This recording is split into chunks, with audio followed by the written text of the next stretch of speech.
How to delete your history on Safari. If you're struggling to delete your history, I have some tricks and tips for you. Firstly, go on Settings.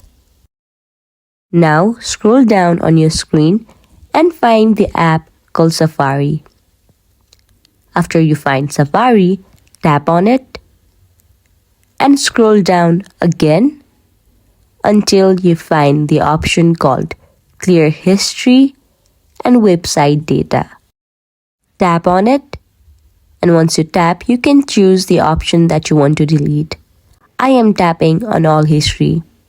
Once you're done with it, tap on Clear History, which will delete all of the history that you had before. In this way, you can delete your Safari history on your iPhone. If you found my video helpful, make sure to give big thumbs up and subscribe to our channel. Thank you.